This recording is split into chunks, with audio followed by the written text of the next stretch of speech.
on this episode of A Tale of Two Hygienists. When we're developing products, we're really listening.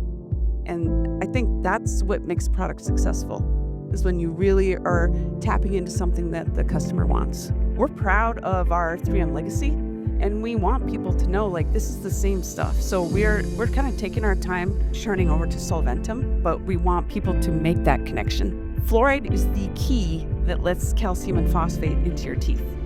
So when people say you don't need fluoride, most of them are just giving you the calcium and phosphate. And that can be beneficial, but you better have some fluoride coming from somewhere. And so especially in these areas where there's no fluoride in the water anymore, it's like, where are you going to get your fluoride? So you can't just have calcium phosphate, because that can't get into your teeth.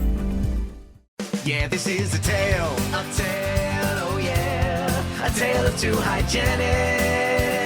So there might be only one, bringing the best of dental knowledge, and we do it all with ease. We cover oral health and screening, and preventing gum disease. We're gonna do a lot of learning, and have a little bit of fun working at the dentist.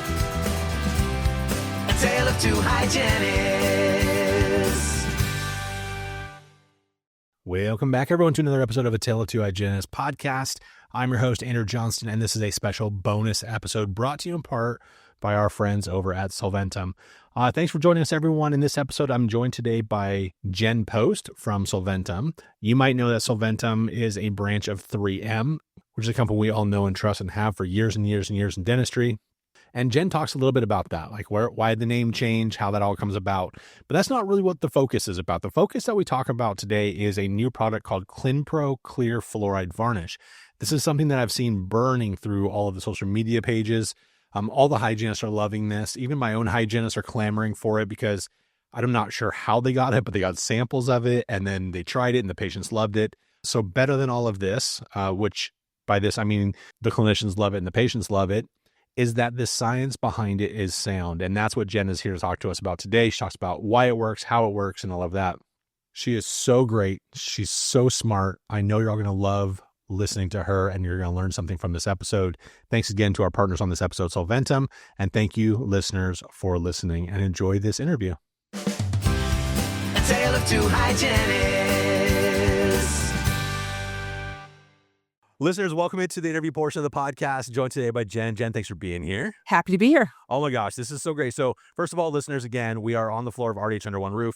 You may or may not, depending on how amazing our editor is, hear the background noise. But if you do, we apologize. But I'm really excited about this topic today because one, as we're talking about a little bit off air, we have a very fluoride-focused national debate, regional debate, state-based debate, all of that. So I want to talk about that a little bit today. I also want to talk about, because you are the inventor of what we're going to be talking about today, and I can't tell you the response that I've seen in both online forums, but also from my hygienist, how excited they are about this. And so we're going to get into that a little bit. But before we do any of that, Jen, can you please explain who you are? Where did you come from? What's your affiliation in dentistry? So I have been a dental hygienist licensed in Minnesota since 1999. I love dental hygiene and decided to get my master's degree in dental hygiene from the University of Minnesota Okay. and was a professor for a while. And then had the opportunity to get into product development. And I had a lot of You ideas. say that so flippantly, like, oh, I just happened to get into Yeah, this. it So, was a struggle, but but no, but yeah, let's talk about that process for a minute, because yeah, that is a completely unique path. it is. It all comes down to keep saying yes. Yeah, when these little opportunities come along. When I was a professor, I had the opportunity to give a talk at 3M, which is in my backyard, a day in the life of a dental hygienist. And a lot of the people at 3M at the time really liked my talk and my take on the perspective of a dental hygienist. Yeah. So they said, hey, do you want to come work for us? So this was a kind of a cast off talk that I gave that turned into a big opportunity. And I never regret that. And you never know what kind of opportunities are going to come by these little tiny things. And it's so funny because I've heard the story Yours was a little bit bigger of a scale, but I've even heard stuff like, okay, we're here RDH under one roof. There were two hygienists talking in the elevator, and someone from, we'll say Solventum or whatever, overheard their conversation. They're passionate about the profession, or again, their take of it, and they're like, you know what? Do you want to work for us? Do you want to have an opportunity doing whatever it is that fills your cup with us? And they're like, oh yeah, we'll do that. Yeah. It's so amazing how that works out. I feel really lucky, and I work with like brilliant scientists, brilliant business people who like bring products to life. And it's really exciting. I'm curious about that. So is the process like, hey, I have an idea now, scientists, you go figure it out? Like, what is that? What does that look like? So we do back and forth. Okay. So we'll see a business need or a gap in our portfolio, and we're like, okay, how can we fill this? We have great scientists who will be like, okay, I've been working on this in the lab. What do you think about it? We also have people like me. I'm an application engineer by training, and I'm the customer person. Yeah. So like, what does a customer want? Yeah. Yeah. And being a dental hygienist, developing dental hygiene products, I'm like, I know what the customer wants. Yeah. I know what the barriers are to using things. I know what the patients complain about. Yep. So that's been a really sweet spot for me. I can just imagine like the scientists are like, all right, I think I have a really good idea, but I'm a little bit intimidated to go talk to the clinician about like if they're gonna love it or not. How does that relationship work with the both of you? I mean, have you learned to speak? Oh, they're gonna hate this, but have you learned to speak nerd a little bit? I gotta speak nerd. Okay. Yeah. You gotta take the nerd and then bring it to real life. Yeah. Yeah. So yeah. But I think that's your dental hygienist in you though, right? It's like we've done so many different personalities chair side. We're trying to connect to them. We're trying to educate them on their level. We've had to be flexible and adapt how we say things, when we say things, in what order we say things. So that probably gave you a good, like, at least initial starting point with them. Oh yeah. Was there anything that working with the scientist that kind of surprised you that you're like, oh, I didn't anticipate that? I was just thinking of them like working in labs, doing chemistry, material science, and they're much more in touch with the customer than I would have imagined. We send our scientists out with customers. Oh, really? We do shadowing in dental offices. We do ride-alongs with sales reps. So our scientists really get in touch with the customer. And so I get to be a liaison between that. But, when we're developing products, we're really listening. And I think that's what makes products successful, is when you really are tapping into something that the customer wants. All right, so let's transition now. So ClinPro has been a staple. I mean, I've known about it my whole entire career. For me, it's ClinPro 3M. I am seeing Solventum now everywhere. Do you mind just quickly addressing that name? Because I don't want people to be confused about the marketplace. Yes. So 3M spun off all of its healthcare business into a new company called Solventum. And so we have dental products, we have medical products, we have medical records. And so that is a standalone company now. So, but it's all the 3M people. It's all those 3M dental products that people know Good. are now Solventum. All right, so has the labeling changed over yet? Or am I going to still see like 3M on the packaging? For a while, you're still going to see 3M. We are in a process of just making that kind of slow walk that into the Solventum brand, because we're proud of our 3M legacy and we want people to know like this is the same stuff. So we're kind of taking our time churning over to Solventum, but we want people to make that connection. I want to jump into the varnish here, but then I also want to come back to what we talked about initially about kind of like the larger debate on fluoride and things like that. So you all developed a new fluoride varnish, and can I ask what was broken with with the last little bit? And then what were like, obviously there are problems in the varnishes that were already out there and or things that need to be improved. Do you mind addressing that first and then talk about like what you all have changed? So all these fluoride products work well. We've had a lot of fluoride varnish on the market. In fact, there's over 50 fluoride varnishes on the market in the US and Canada. So that's a lot. But all of them really worked kind of the same. It was a sticky coating painted on the patient's teeth, takes about a minute. They go out about their day. What I noticed when I was a hygienist is you might talk a patient into that a couple of times. And then over time, they're like, I don't want that today. I'm going to lunch with my friend, or I don't want this goop on my teeth after you just cleaned them and they feel great. Yeah, so it's the 7:30 a.m. and I'm like, I'm gonna go have my coffee after this. And you're like, Yeah. this is gonna, yeah, No, how about if you didn't? yeah, Yeah. yeah, yeah. So that was always hard for hygienists. And I think as a hygienist, over time, you stop asking and you see patients that need fluoride and they're saying no. And they're like, how am I going to get this to them? So that was kind of where we started, is like, what could make this a better experience for the patient? Because we want to increase patient compliance. And that's kind of the way to do that, is something like this that is, pleasing to the patient. So what aspects of this specifically do you address? The stickiness is a part of it? Yeah. So we have switched from a rosin-based coating, which is basically tree sap. Can I ask? I've always said resin. Are you serious? It's rosin? I've been saying Rosin, this tree wrong this whole rosin. entire time. Rosin. Folks, Yeah. if you're listening, hey, I can't be the only one that is that person. Okay, rosin based. Oh So my you'll gosh. see Okay. resin referenced, but it's really rosin. It is Yeah. tree Okay. rosin. Okay. Thank you Yeah. for Tree correcting sap. me on that. I'll sound smarter now with my patients. Okay, so yeah, so they're all rosin based, the previous ones. Right. Yep. And that creates that stickiness. That creates a stickiness. What we do is take this tree rosin and embed fluoride into it. Fluoride is basically like a salt. You embed that into the sticky coating, paint it on the patient's teeth. The patient's saliva dissolves that coating, and then it releases the fluoride. So we're like, what's making the patient not like this? It's that rosin. It's making their teeth feel sticky and rough after you just got them cleaned. Mm-hmm. So how can we replace the rosin? So that's Because kind you of where still we need started.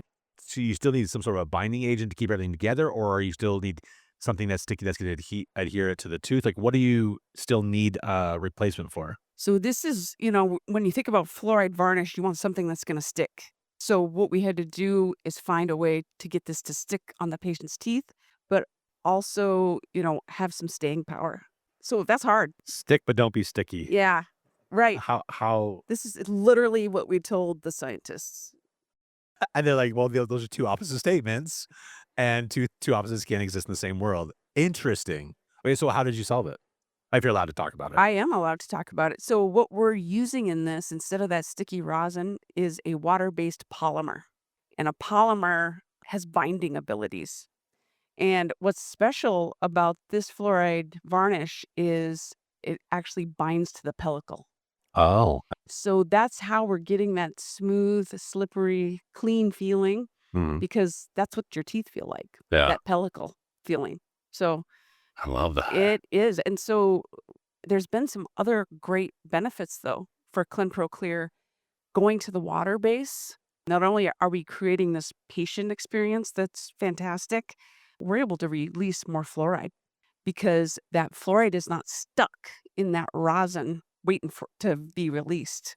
Okay, so let me just ask a clarifying question, because again, I'm not the smartest guy in the world. So you're saying that because it doesn't, if it's rosin based, some of that fluoride then just gets ingested intact within the rosin, like it's not Or released into the mouth the way it should, or how's that? so it's really more that, we are putting that fluoride on there. The saliva has to dissolve the coating. If the patient brushes, eats something that knocks the coating off before it gets to released, we compared water-based to our old Vanish varnish, and we see a lot more fluoride being released than we ever did with our Vanish Interesting. varnish product. Interesting. Yeah, we almost were overloading the old sticky varnishes just to get a certain amount of fluoride out. So that would suggest to me then you don't need to put as much fluoride into this to get the same concentration that you did previously. Is that faulty thinking though? No, that's right. So we've been able to reduce the amount of fluoride in the new product to 2.1%, down from interesting. 5%. Interesting. And we can see much more parts per million being released because it's already dissolved and ready to act on contact. You're blowing my brain just a little bit, because this does lead us back into that bigger debate. Talking to my patients, and I'm thinking, good, better, best, right? Like I want you guys to have fluoride varnishes. We know you are a moderate or high carriage risk patient. You have sensitivity, all the different things that the indications for having it. Here's what it is. I live in Florida. Florida is now the second state has removed fluoride from their water. And I don't even think that the patients really are anti-fluoride. I don't think that they really believe any of that, but they hear it around them on the TikToks and the news and the whatever, and they're just apprehensive. And I'm wondering if this is gonna be like the perfect solution where this is that happy medium. Hey, well, if you don't want fluoride, guess what? I got something that has actually less than half of what the fluoride is, but is more effective. And that way, you're safe because you do need something. You do need a fluoride. I wonder if that's like the angle that we need to approach that with our patients. I think as states are starting to remove fluoride from the water, it's going to be even more important for dental professionals to promote fluoride treatments in the dental office, whether that's, varnishes, gels, rinses, daily toothpaste, prescription level, maybe if you're at risk. It's going to be even more important for us in those areas where they don't have it. I would love to just kind of help these hygienists kind of solve some problems on for the next couple of minutes, if that's okay. I think a lot of the misunderstandings and miscommunications that happen for our patients also our hygienists don't also know the answers for, and they also don't know where the patient's coming from a little bit. Do you mind just whether it's right or wrong, thinking like, where is this coming from, this anti-fluoride sentiment, and is there any sort of truth to any of the things that they're claiming? So, there has been a pretty broad lobbying campaign against fluoride. And so that does just kind of infiltrate worldwide. Yeah. We do see there are areas of the world where you can get too much fluoride. That is nearly impossible in the United States and Canada. There are places in Africa, in India, in China where they have to actually take fluoride out Oh, interesting. of of the water. Mm. It's in the soil naturally. Yeah. You know, Fluorine is the 13th most common element in the Earth's crust. So you will not be avoiding fluoride. And when we see areas that have too much, it's generally in the soil and water. It's not in dental products. Yeah. But there's been some of these studies that they have shown are biased and that have not had much academic rigor that are showing literally any health condition you can name, Sure. blame the fluoride, Yeah. Yeah. which doesn't make sense when we really look into it, considering fluoride is in our soil, it's in our water naturally.